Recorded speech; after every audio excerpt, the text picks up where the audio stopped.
की जय। करवा माता की जय।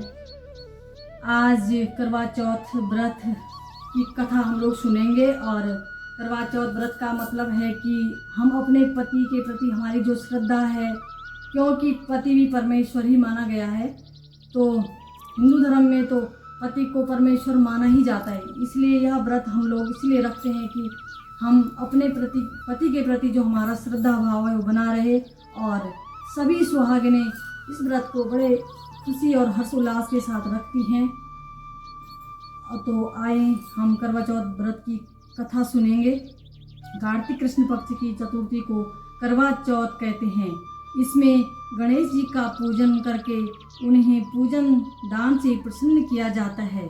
इसका विधान चैत्र की चतुर्थी में लिख दिया है, परंतु विशेषता यह है कि इसमें गेहूं का करवा भर के पूजन किया जाता है और विवाहित लड़कियों के यहाँ चीनी के करवे पीहर से भेजे जाते हैं तथा इसमें निम्नलिखित कहानी सुनकर चंद्रोदय में अर्घ्य देकर व्रत खोला जाता है। कथा। एक साहूकार के 7 लड़के और 1 लड़की थी।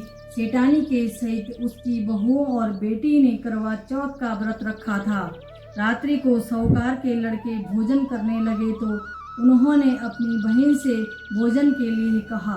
इस पर बहन ने उत्तर दिया, भाई अभी चांद नहीं निकला है, इसके निकलते ही अर्घ्य देकर भोजन करूंगी।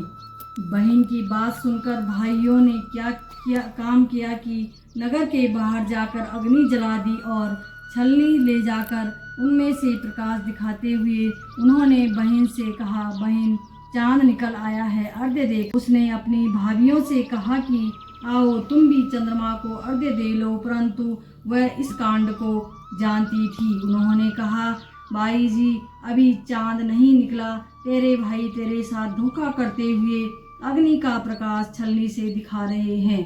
भाभियों की बात सुनकर भी भाइयों द्वारा दिखाए गए प्रकाश को अर्घ्य देकर भोजन कर लिया। इस प्रकार व्रत भंग करने से गणेश जी उस पर अप्रसन्न हो गए। उसके बाद उसका पति सख्त बीमार हो गया और जो कुछ घर में था उसकी बीमारी में लग गया। जब उसे अपने किए हुए दोषों का पता लगा तो उसने पश्चाताप किया। गणेश जी की प्रार्थना करते हुए विधि विधान से पुनः चतुर्थी का व्रत करना आरंभ कर दिया।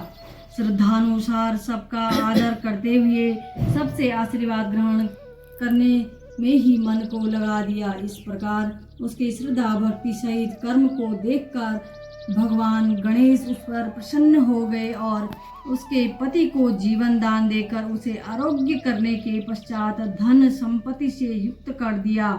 इस प्रकार जो कोई छल कपट को त्याग कर श्रद्धा भक्ति से चतुर्थी का व्रत करेंगे वह सब प्रकार से सुखी होते हुए कलेशों से मुक्त हो जाएंगे।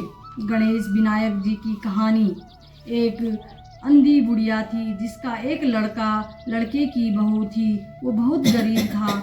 वह अंधी बुढ़िया नित्य प्रति गणेश जी की पूजा किया करती थी।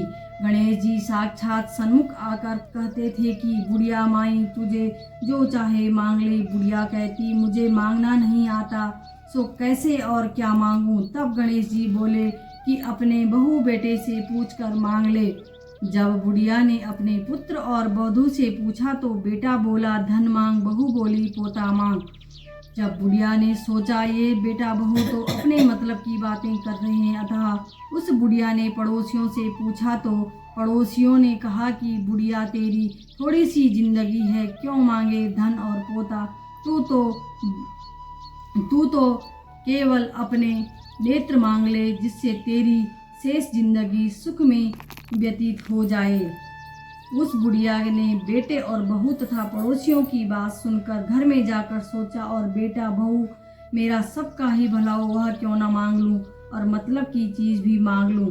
जब दूसरे दिन गणेश जी आए और बोले, बोल बुढ़िया क्या मांगती है, हमारा वचन है जो तू मांगेगी वो पाएगी। गणेश जी ने वचन सुनकर बुढ़िया बोली, हे गणराज, यदि आप मुझ पर प्रसन्न हैं तो मुझे 9 करोड़ की माया दें, निरोगी काया दें, अटल सुहाग दें, आंखों में प्रकाश दें, नाती पोता दें और समस्त परिवार को सुख दें और अंत में मोक्ष दें।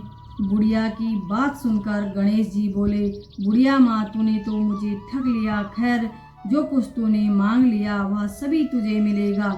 यूं कहकर गणेश जी अंतर ध्यान हो गए। हे गणेश जी, जैसे बुढ़िया माँ को मांगे अनुसार आपने सब कुछ दिया है, वैसे ही सबको देना और हमको भी देने की कृपा करना। हे प्रभु, हे गणपति भगवान, हम सबकी संपूर्ण मनोकामनाएं पूर्ण करना, हमारा सुहाग अटल रखना और सुख समृद्धि धन धान्य से परिपूर्ण रखना और सतबुद्धि देना, क्योंकि सतबुद्धि से ही सब कार्य सफल होते हैं। बोले गणपति भगवान की जय। सिद्धि विनायक भगवान की जय। सिद्धि विनायक भगवान की जय। करवा माता की जय। ओम पार्वती पते हर हर महादेव। धर्म की जय हो। अधर्म का नाश हो। प्राणियों में सद्भावना विश्व का कल्याण हो। गौ माता की जय हो। भारत माता की जय हो। माँ